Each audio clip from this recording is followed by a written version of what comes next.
नाज़रीन, मशरक़ी यरूशलेम में वाक़े मस्जिद अक्सा यहूदियों के लिए मुक़द्दस तरीन मकाम है और इसे इस्लाम में तीसरा मुक़द्दस तरीन मकाम भी समझा जाता है, जिसे यहूदियों के लिए टेम्पल माउंट और मुसलमानों के लिए एहराम शरीफ के नाम से जाना जाता है, जिसमें मस्जिद अक्सा और डोम ऑफ द रॉक शामिल है। नाज़रीन, डोम ऑफ द रॉक को यहूदियत में मुक़द्दस तरीन मकाम का दर्जा दिया गया है और मुसलमान भी पैगम्बर इस्लाम हज़रत मोहम्मद सल्लल्लाहु अलैहि वसल्लम की निस्बत से इसे मुकद्दस मानते हैं। नाज़रीन, इस मजहबी मकाम पर गैर मुस्लिमों के लिए इबादत करने पर पाबंदी है। मस्जिद अक्सा गोल गुम्बद वाली मस्जिद का नाम है जो 35 एकड़ के अहाते में मौजूद है। मुसलमान इसे एहराम शरीफ भी कहते हैं, यहूदी इसे टेम्पल माउंट कहते हैं। नाज़रीन, मस्जिद अक्सा और डोम ऑफ द रॉक, जिसे 7वीं सदी में तामीर किया गया था, मुसलमानों के लिए यरूशलेम के एहराम शरीफ के नाम से मशहूर मुकद्दस मकाम में शामिल है।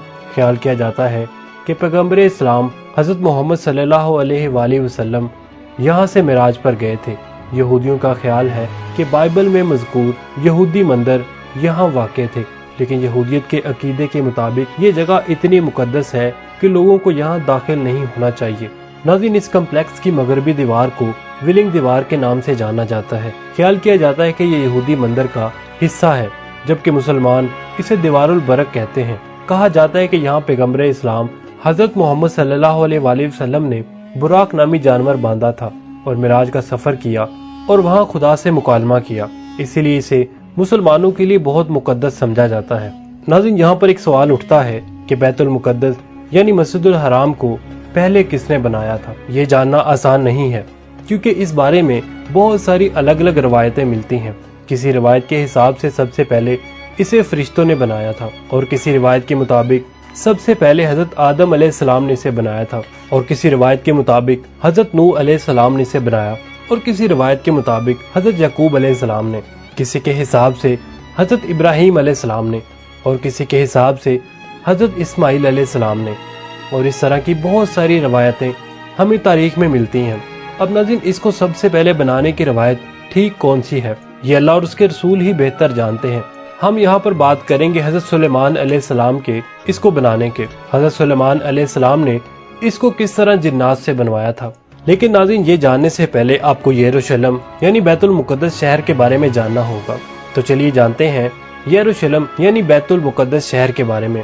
नाज़रीन, बैतुल मुकद्दस यानी मस्जिद अल अक्सा, जो इस दुनिया के सबसे पुराने शहरों में से एक है, जो यरूशलेम में मौजूद है। नाज़रीन, यरूशलेम की तारीख आप इस पूरी वीडियो में अच्छे से जान सकेंगे, इसीलिए नाज़रीन हम आपसे रिक्वेस्ट करते हैं कि आप हमारी वीडियो को एंड तक देखिएगा ताकि आपको हर चीज अच्छी तरह से समझ में आ जाए। नाज़रीन, आजकल इस शहर को बैतुल मुकद्दस या यरूशलेम के नाम से जाना जाता है, जिसको इस दुनिया के सबसे पुराने शहरों में से एक समझा जाता है। नाज़रीन, अगर दुनिया के इतिहास में ये दावा किया जाए कि लोगों की सबसे ज्यादा जानें इसी शहर के लिए ली गई हैं, तो नाज़रीन ये कहना गलत ना होगा, क्योंकि हिस्ट्री में इतनी ज्यादा जंगें शायद ही किसी और शहर के लिए लड़ी गई होंगी। और नाज़रीन, इस शहर के बारे में ये भी मशहूर है कि इस शहर का हर हिस्सा हर जगह पाको साफ और मुकद्दस है और इस शहर को इस दुनिया के तीनों ही मज़ाहिब जैसे कि यहूदी, ईसाई और मुसलमान भी हद से ज्यादा मुकद्दस मानते हैं। और नाज़रीन, यहूदी मजहब के हिसाब से हमारी दुनिया की शुरुआत इसी शहर से हुई थी। यहाँ तक कि हजरत इस्माइल अलैहिस्सलाम को उनके वालिद हजरत इब्राहीम अलैहिस्सलाम ने कुर्बान करने की तैयारी भी इसी शहर से शुरू की थी। नाज़रीन, ये वही दीवार है जो दीवार गिरिया के नाम से भी मशहूर है। ये दीवार उसी हैकल सुलेमानी का बचा हुआ हिस्सा है कि जिसको हजरत सुलेमान अलैहिस्सलाम ने हजारों साल पहले जिन्नातों से बनवाया था, जिसकी पूरी डिटेल हम आपको आगे चलकर बताएंगे। और नाज़रीन, अगर ईसाइयों की बात की जाए तो इनका ये मानना है कि इसी शहर में हजरत ईसा अलैहिस्सलाम की पैदाइश भी हुई थी और उनको सूली पर भी इसी शहर में चढ़ाया गया और ईसाइयों का सबसे खास चर्च भी यहीं पर मौजूद है। अगर मुसलमानों की बात की जाए तो अल अक्सा नाम की वो मस्जिद, जिसको इस्लाम मजहब ने तीसरी सबसे पाक मस्जिद माना है, यानी मक्का मदीना के बाद मुसलमान अगर सबसे ज्यादा अहमियत किसी जगह को देते हैं तो वो यही जगह है। इसके अलावा मुसलमानों के लिए ये शहर सबसे पहला किबला है, क्योंकि काबे से पहले मुसलमान इसी शहर की तरफ मुंह करके नमाज पढ़ा करते थे। नाज़रीन, मुसलमानों के मुताबिक जब हजरत मोहम्मद सल्लल्लाहु अलैहि वसल्लम जब मिराज के सफर पर गए थे तो इसी शहर की मस्जिदुल अक्सा में हजरत मोहम्मद सल्लल्लाहु अलैहि वसल्लम के पीछे सभी नबियों ने नमाज पढ़ी थी और हजरत सुलेमान अलैहिस्सलाम, हजरत दाऊद अलैहिस्सलाम के साथ साथ बहुत सारे नबियों और बुजुर्गों की कब्रें भी यहीं पर मौजूद हैं।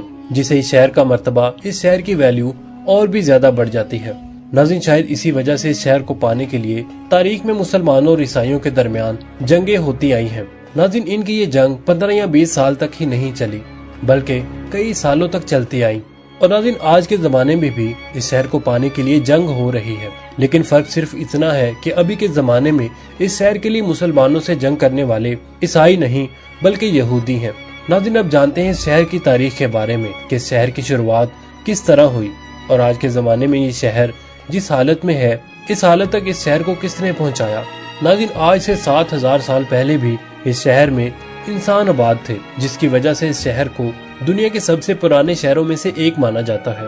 नाज़रीन, दर्ज की गई हिस्ट्री के मुताबिक अगर इस शहर को देखा जाए तो इस शहर को सबसे पहले हजरत दाऊद अलैहिस्सलाम ने हासिल किया था। वही हजरत दाऊद अलैहिस्सलाम जिनको यहूदी और ईसाई मजहब के लोग डेविड कहते हैं। हजरत दाऊद अलैहिस्सलाम ने शहर को हासिल करने के बाद इसको अपनी मलकियत बनाया था। नाज़रीन, हजरत दाऊद अलैहिस्सलाम ने इस शहर पर तकरीबन 33 साल हुकूमत की। नाज़रीन, उनके बाद उनकी हुकूमत उनके बेटे यानी हजरत सुलेमान अलैहिस्सलाम के पास चली गई थी। नाज़रीन, हजरत सुलेमान अलैहिस्सलाम ने ही उस हैकले सुलेमानी नाम की बिल्डिंग को जिन्नात से बनवाया था, जिसके अंदर ताबूत सकीना को रखा गया था। ताबूत सकीना एक ऐसा संदूक यानी एक ऐसा बक्सा हुआ करता था जो हद से ज्यादा खास हुआ करता था। इस संदूक के अंदर पुराने गुजरे बहुत सारे मशहूर नबियों के तबर्रकात हुआ करते थे, जैसा कि हजरत हारून अलैहिस्सलाम का अमामा, हजरत सुलेमान अलैहिस्सलाम की अंगूठी, हजरत मूसा अलैहिस्सलाम की लाठी और इसके अलावा भी बहुत सारी चीजें हैं। हजरत सुलेमान अलैहिस्सलाम के इंतकाल फरमाने के कई साल बाद यहूदियों की सबसे बड़ी बर्बादी उस वक्त शुरू हुई जब हजरत ईसा अलैहिस्सलाम से लगभग 600 साल पहले बाबुल के रहने वाले एक जालिम बादशाह जिसका नाम बख्ते नसर था, उसके यहूदियों से बहुत ही सख्त दुश्मनी थी। बस इसी दुश्मनी के चलते उसने इन लोगों पर यरूशलेम शहर में ऐसा हमला किया कि इस शहर को पूरी तरह से तबाह व बर्बाद कर दिया और मशहूर हैकले सुलेमानी उसको भी पूरी तरह से गिरा दिया, जिसके अंदर मौजूद ताबूत सकीना कहाँ गायब हो गई इसका पता आज तक न चल सका। हैकले सुलेमानी के गिरने के बाद बस एक दीवार ही रह गई जहां आज यहूदी जाकर रोते हैं, जिसको वेस्टर्न वॉल या दीवारे गिरिया कहते हैं। नाज़रीन, इस हमले के बाद जब हजारों यहूदी मारे गए तो इससे कहीं ज्यादा यहूदियों को उस बादशाह ने गुलाम भी बना लिया और गुलाम बनाकर अपने साथ अपने इलाके यानी बाबुल लेकर चला गया। और उसके कुछ सालों के बाद ही 539 ईस्वी में सारिस द ग्रेट नाम के एक यूनानी रहमदिल बादशाह ने इस शहर बाबुल पर हमला करके तमाम यहूदियों को आजाद भी करवा लिया और उनको अपने वतन जाने की इजाजत भी दे दी। ये लोग न सिर्फ अपने वतन वापस ले आए बल्कि इन्होंने सारिस द ग्रेट की मदद से उस मशहूर इमारत हैकले सुलेमानी को फिर से बनवा लिया। मगर नाज़रीन, वक्त गुजरता गया और 70 ईस्वी के जमाने में दुनिया की सबसे ताकतवर सल्तनत ने यरूशलेम शहर पर हमला कर दिया। नाज़रीन, रोमन शहंशाह टाइटस जब इस शहर में घुसा तो उसकी फौज ने इस सारे शहर में आग लगा दी, साथ ही साथ हैकले सुलेमानी नाम की उस इमारत को भी पूरी तरह से बर्बाद कर दिया। और जैसे जैसे वक्त गुजरता गया वैसे वैसे यहूदियों का रोमन सल्तनत के अंडर रहना और भी ज्यादा मुश्किल होने लगा। फिर 135 ईस्वी में यहूदियों ने रोमी सल्तनत के खिलाफ बगावत करने की कोशिश की तो रोमी फौज ने बगावत के जुर्म में इस पूरे शहर पर हल चलाकर इसको पूरी तरह से वीरान कर दिया। नाज़रीन, शहर में रहने वाले एक एक यहूदी को बाजार में ले जाकर गुलाम बनाकर बेच दिया गया। इतना ही नहीं, रोमी लोगों को यहूदियों से इतनी ज्यादा नफरत थी जिसकी वजह से रोमियों ने यहूदियों की इस खास जगह जहां पर हैकले सुलेमानी हुआ करती थी वहां कूड़ा और गंदगी डालना शुरू कर दी। और नाज़रीन, ये मशहूर शहर सिर्फ 100 या 200 सालों तक ही नहीं बल्कि कई सदियों तक वीरान रहा। और फिर आखिरकार 638 ईस्वी में मुसलमानों के दूसरे खलीफा यानी हजरत उमर रजी अल्लाह तआला अन्हु ने इस शहर को रोमन से जीत लिया था। इसके बाद लगातार एक लंबे वक्त के लिए ये शहर मुसलमानों के अंडर ही रहा, मगर शुरू से ही ईसाई इस शहर को पाने की कोशिशें करती रही। नाज़रीन, लाख कोशिशों के बावजूद भी ईसाई फौजें मुसलमानों से इस शहर को दोबारा हासिल नहीं कर सकी। मगर फिर बाद में जब मुसलमानों की अंदरूनी लड़ाइयों की वजह से मुसलमानों के खिलाफ यानी खिलाफत अब्बासिया कमजोर पड़ गई तो 1099 में ही ईसाई फोर्स यरूशलेम शहर को एक बार फिर से हासिल करने में कामयाब हो गई थी। मगर इस शहर को अभी ईसाइयों के हाथ लगे हुए कुछ ही साल गुजर पाए थे कि मुस्लिम दुनिया में एक नया नाम उभर कर आ गया और ये नाम था सलाहुद्दीन अयूबी, वही सलाहुद्दीन अयूबी जिसने बचपन से ही इस बात की कसम उठा रखी थी कि वो हर हाल में ईसाइयों से शहर को दोबारा हासिल करके रहेगा। नाज़रीन, यही वजह थी कि सलाहुद्दीन अयूबी ने शुरू से ही इसे हासिल करने की कोशिशें शुरू कर दी और आखिरकार 1187 में यानी 100 साल पहले ही एक बार फिर से ये शहर मुसलमानों के अंडर आ गया, यानी सलाहुद्दीन अयूबी ने इस शहर को फतह कर लिया था। इसके बाद भी नाजरीन, इस शहर को पाने के लिए ईसाइयों और मुसलमानों के बीच कई जंगें लड़ी गईं, मगर लाख कोशिशों के बावजूद भी ईसाई लोग दोबारा इस शहर को मुसलमानों से नहीं छीन सके और अगले लगभग 600 से 700 सालों तक लगातार ये शहर मुसलमानों के अंडर रहा। नाज़रीन, आपको यहाँ बताते चले कि 1517 ईस्वी में इस शहर को सल्तनत उस्मानिया के ताकतवर बादशाहों में से एक सुल्तान सलीम अव्वल ने फतह करके अपनी सल्तनत में ले लिया था और फिर 1517 से लेकर 1917 तक ये शहर सल्तनत उस्मानिया का हिस्सा रहा था। नाज़रीन, इस पूरे दौर में सल्तनत उस्मानिया ने इस शहर को बड़ी तेजी से डेवलप किया। इस शहर के अगल बगल दीवारें बनवाई, रोड बनवाए। इसके अलावा 1892 में रेलवे लाइन भी यहाँ पर बिछा दी गई थी। वैसे तो नाज़रीन, सल्तनत उस्मानिया के जमाने में ही यहूदियों ने यहाँ आकर अपनी एक अलग रियासत बनाने की प्लानिंग शुरू कर दी थी, मगर सल्तनत उस्मानिया के आखिरी सुल्तान, जिनको अब्दुल हमीद सानी के नाम से दुनिया जानती है, वो इस चीज को बड़ी अच्छी तरह समझ गए थे।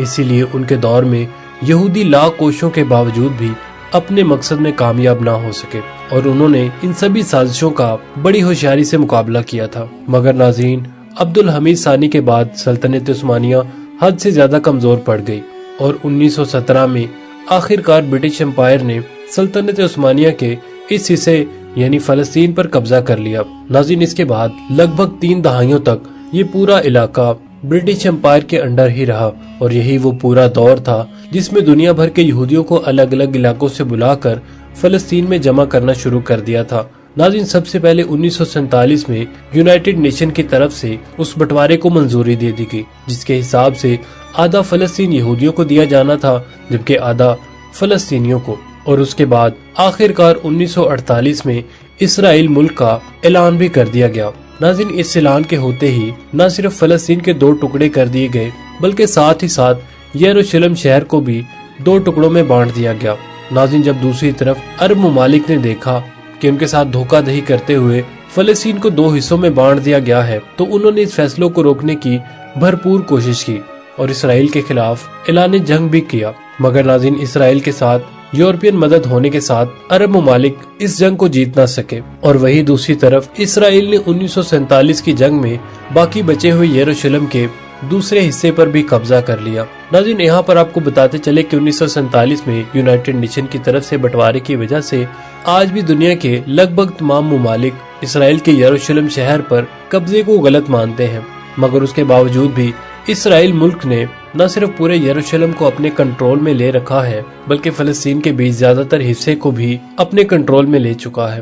और नाज़रीन, आपने आजकल देखा भी होगा और सुना भी होगा कि जैसे इसराइल पर हमला हुआ तो सारे के सारे कुफार इसराइल के साथ इकट्ठे होने शुरू हो गए और इसराइल के सदर नेतन्याहू ने जो बाइडेन को फोन करके मदद करने को कहा और जवाब में उसने कहा कि आप किस तरह की मदद चाहते हैं, हम आपको वैसे ही मदद देंगे और इसराइल के लोगों की हिफाजत अमेरिका की जिम्मेदारी है।